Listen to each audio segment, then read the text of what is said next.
Halo Mister Bruto di sini kembali kita di channel Pojok Bahasa Indonesia.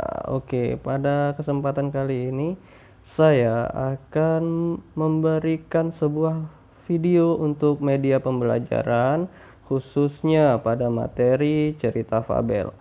Nah, pada kesempatan kali ini jangan lupa untuk mendukung channel Pojok Bahasa Indonesia agar tetap selalu berkembang dan selalu menjadi banyak sekali materi yang bisa saya berikan pada video-video berikutnya. Oke, dengan cara klik tombol subscribe dan juga like ya, karena untuk berlangganan melalui video ini itu gratis, tidak ada potongan biaya atau tidak menggunakan biaya apapun ya. Dukungan kalian dengan subscribe itu sangat berarti demi kemajuan channel ini. Baik, kita langsung saja ke materi tentang menceritakan kembali isi fabel. Check it out. Ceritakan isi fabel. Pernahkah kamu menyaksikan seorang pendongeng yang tengah beraksi di tengah puluhan, bahkan ratusan penonton? Bagaimana kesanmu ketika menyaksikan aksi para pendongeng di atas panggung? Sungguh menarik dan memikat, bukan? Ya, dongeng yang dikisahkan benar-benar terasa hidup dan membuat penonton seolah-olah ikut terlibat dalam alur kisah yang didongengkan. Nah, di situ kita lihat gambar ya, ketika penceritaan dongeng menceritakan isi fabel. Salah satu langkah penting yang perlu kamu lakukan yaitu menceritakan kembali isi fabel yang kamu baca atau kamu simak. Berikut langkah-langkah yang perlu kamu lakukan. Langkah memahami isi cerita fabel. Pertama, membaca fabel secara keseluruhan jika perlu dilakukan berulang-ulang. Hal ini dimaksudkan agar mampu memahami isi cerita sehingga lebih mudah dalam menemukan nilai dan pesan moral yang terkandung dalam cerita. Yang kedua, mencatat tokoh dan perwatakannya. Tokoh merupakan penggerak alur cerita sehingga nilai dan pesan moral yang hendak disampaikan melalui cerita bisa dicerna oleh pembaca atau pendengar. Ada 3 jenis tokoh, yaitu tokoh sentral, tokoh bawahan, dan tokoh latar. Tokoh sentral merupakan tokoh yang selalu hadir dalam setiap peristiwa yang dikisahkan. Tokoh yang merupakan pusat cerita yang menjadi pemicu terjadinya konflik atau pertentangan antar tokoh. Tokoh bawahan merupakan tokoh yang tidak begitu besar perannya dalam cerita, tetapi terlibat dalam perkembangan alur cerita. Tokoh latar merupakan tokoh yang sama sekali tidak berpengaruh terhadap perkembangan alur kehadiran tokoh latar. Hanya dianggap sebagai pelengkap latar untuk menghidupkan latar cerita. Yang ketiga, mencatat latar cerita. Latar merupakan lukisan tempat, hubungan, waktu, dan lingkungan sosial tempat terjadinya peristiwa. Latar memberikan pijakan cerita secara konkret dan jelas untuk memberikan kesan seolah-olah peristiwa dalam cerita benar-benar terjadi dalam kehidupan. Yang keempat, mencatat alur cerita. Pemahaman terhadap alur cerita diperlukan agar dapat menceritakan dari awal sampai akhir cerita secara runtut dan sistematis. Fabel menggunakan tahapan alur orientasi, komplikasi, resolusi, dan koda. Sedangkan yang kelima, mencatat gagasan pokok cerita. Dalam fabel, gagasan pokok cerita berkaitan erat dengan rangkaian peristiwa demi peristiwa yang dialami tokoh dalam cerita. Oke, itulah tadi penjelasan tentang memaknai atau menceritakan kembali isi fabel. Langkah-langkahnya sudah kalian pahami, bukan? Nah, selanjutnya kita akan ke video fabel yang menarik ini. Silakan ditonton. Pada suatu ketika, ada seekor tikus kecil yang tinggal di kota. Dia menemukan foto temannya yang tinggal di pinggiran desa. Lalu dia memutuskan mengunjungi dan mengejutkannya. Tempat ini baunya sungguh-sungguh menjijikkan. Ini bau peternakan yang kotor. Aku harus segera menemukan rumah temanku.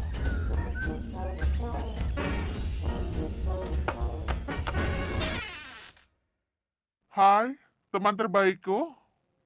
Apa kabarmu? Aku baik-baik saja. Aku berpikir untuk mengejutkanmu. Sangat mengejutkan. Selamat datang di desa temanku. Aku sangat senang kau datang jauh-jauh dari kota untuk mengunjungiku. Mereka mulai berbincang untuk beberapa saat.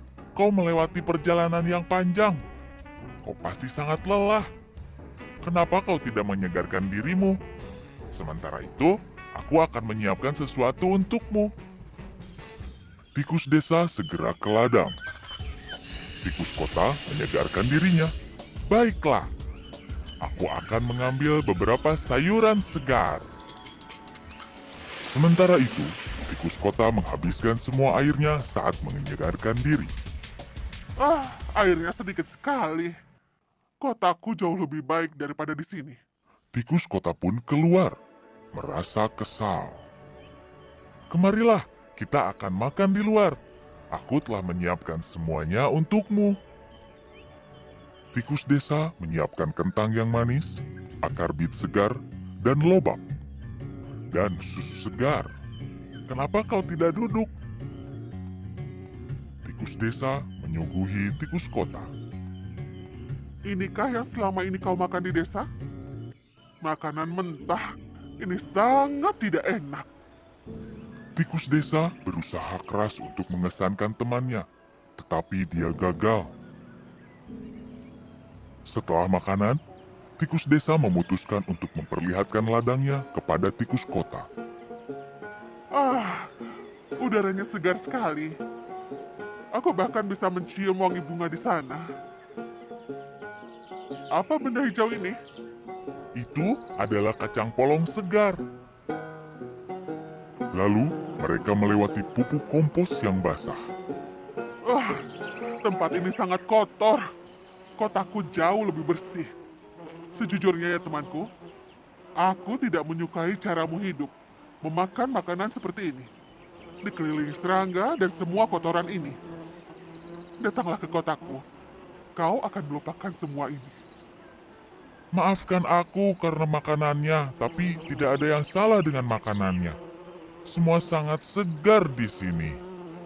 Aku ingin kau pergi bersamaku ke kota untuk beberapa hari. Kutunjukkan caraku hidup. Aku akan mengajakmu makan keju, pasta, kacang, dan yang lainnya. Itu terdengar mengagumkan. Hahaha. Aku yakin kau pasti akan senang di sana. Tikus kota itu mulai membereskan tasnya dan pergi.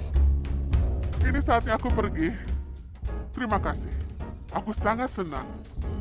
Sampai jumpa di kota. Mereka saling berpelukan dan melambaikan tangan. Beberapa hari kemudian, tikus desa mulai membereskan tasnya untuk mengunjungi tikus kota.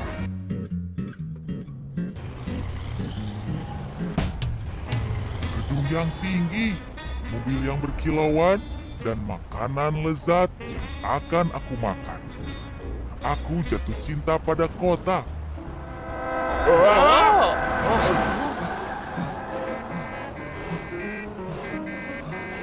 Oh, suara yang keras sekali. Dia akhirnya sampai di rumah tikus kota. Selamat datang. Selamat datang temanku. Selamat datang di rumahku ini. Tikus kota membawa tikus desa ke dalam rumah. Mereka berbincang sejenak. Saat pelayan rumah menyajikan makanan, tikus kota mencium baunya dan berkata, Ayo temanku, makanan sudah siap. Ayo kita makan.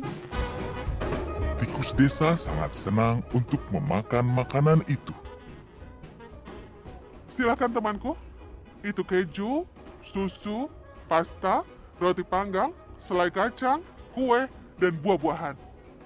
Terima kasih, aku sangat terkesan dengan kehidupanmu. Aku rasa aku akan tinggal di sini bersamamu. Sesaat setelah dia mulai makan, pelayan itu kembali. Dia membawa tongkat untuk mengusir mereka. Criaturas apestosas, fuera, fuera de aquí. Ayo lari, cepat sembunyi, ayo. tikus kota merasa sangat malu. Jangan khawatir teman, kita akan makan segera setelah dia pergi. Mereka memutuskan untuk jalan di luar sampai pelayannya pergi. Ayo, akan kutunjukkan tempat di mana kau akan mendapatkan semua jenis makanan. Apa? Apa itu? Pusat perbelanjaan terkenal. Mereka melihat kucing di jalan yang berlari kencang ke arah mereka. Ayo cepat! Ayo sembunyi! Ayo cepat! Wow, wow, apa itu tadi? Jantungku berdegup kencang. Itu kucing gemuk yang besar. Dia akan pergi sebentar lagi. Tetaplah diam di sini ya. Setelah kucing itu pergi, mereka memasuki pusat perbelanjaan. Tikus desa melihat sesuatu yang aneh. Apa itu? Hati-hati! Itu jebakan tikus. Apa itu jebakan tikus? Baiklah, aku tidak tahu bagaimana menjelaskan padamu. Tapi saat kau berusaha untuk mengambil keju itu, kau akan terperangkap dan tidak bisa keluar dari sana. Aku rasa aku mengalami serangan jantung. Ini terlalu berlebihan untukku. Baiklah, jangan membesar-besarkan. Cukup berhati-hati saja. Baiklah, aku sudah cukup dengan berlari dan melompat dan merasa ketakutan dan ditakuti. Bukan untuk ini aku datang ke kota. Tapi Aku memutuskan untuk pulang ke rumahku. Di sana sangat tenang. aku minta maaf untuk semua ini, temanku. Aku lebih baik pergi dan makan makanan segar di kebunku daripada makan mewah dengan rasa ketakutan.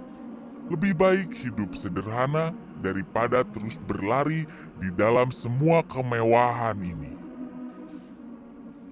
Lalu tikus desa yang mungil itu pulang ke rumahnya dan tinggal di sana sepanjang hidupnya.